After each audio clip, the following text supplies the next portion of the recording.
Hello, this is Monica again, and this time I'm here to introduce you one of the ways how you can put your development in motion. So far, we have introduced quite some models and concepts about change, also what helps when you want to develop your attitudes and behaviors. It's time to link the concepts with the ETS competence model and how to use it in practice, planning your development step by step. We are suggesting to plan your development using the personal change cycle, which suggests common steps to follow if you want to catalyze your change process. First step, building awareness. The question here is, what do you want to develop? What behaviors do you want to change? We suggest thinking of the concrete situations, as through situations we can see how your competence is put into action. So think about specific situations in your work where your behavior doesn't fully satisfy you. In order to identify those situations, you will also need to turn your feeling radar on. Most often, these situations bring such emotions as discomfort, might be a bit of disappointment, anxiety, confusion, or many others. Also, those might be situations in your work that you are trying to avoid. Pay attention also to those situations that are repeating in your practice. Results of self-assessment using the ETS competence model is also definitely a great tool to identify the room for improvement and your area for professional change. There's a great chance that the results of self-assessment and situations you thought about are related. It is also very important to choose one or two situations, not more, so you can really focus your attention on them. Another question which is important in this step is, why do you want to develop this specific area? As personal change cycle suggests, it's important that you give some time to think why you have chosen this specific goal. List your rational arguments and do not forget your emotional reasons. Explore your current habits and routines in this specific area and if there are any hidden commitments preventing you from changing. By the way, immunity mapping could come in handy here.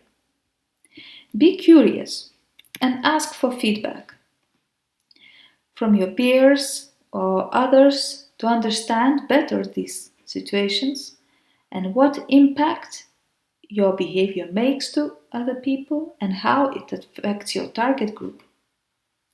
This might help you shape and sharpen your developmental goal.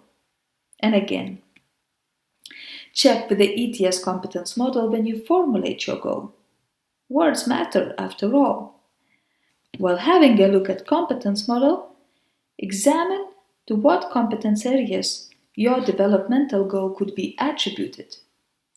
Finding where it can belong might give you specific perspective and insights for your developmental plan. Okay, let's go to the second step.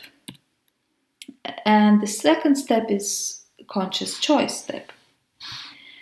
The first question to ask yourself would be how your change might look like.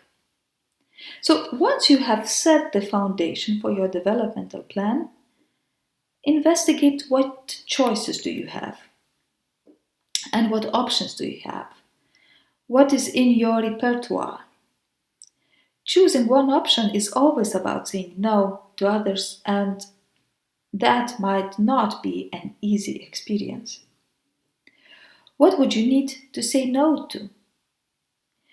If your current behavior is rewarding you in some way, think of what rewards you will have when you reach your goal.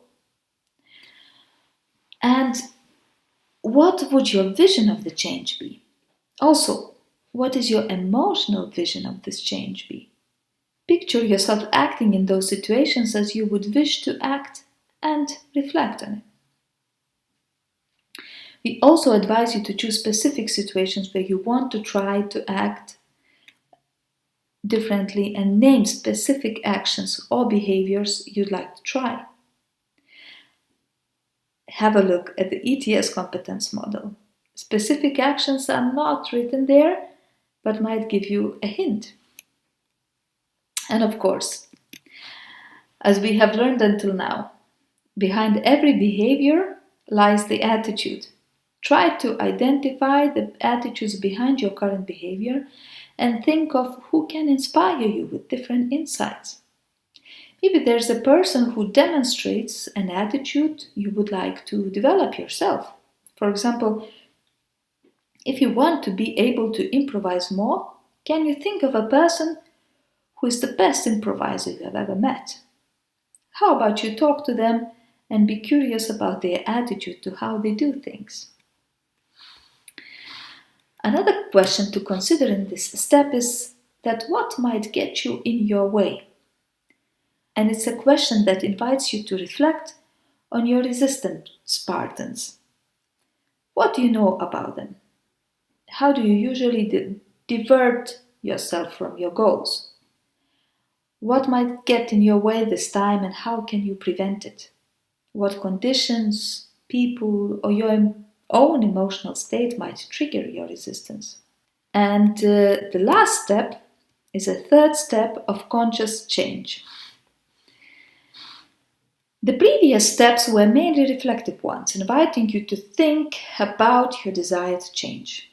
This step is actually where you try things out.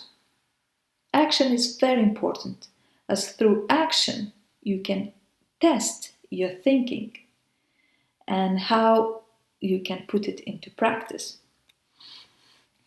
Also, some questions to consider in this step. Think of who can support you. Plan your support.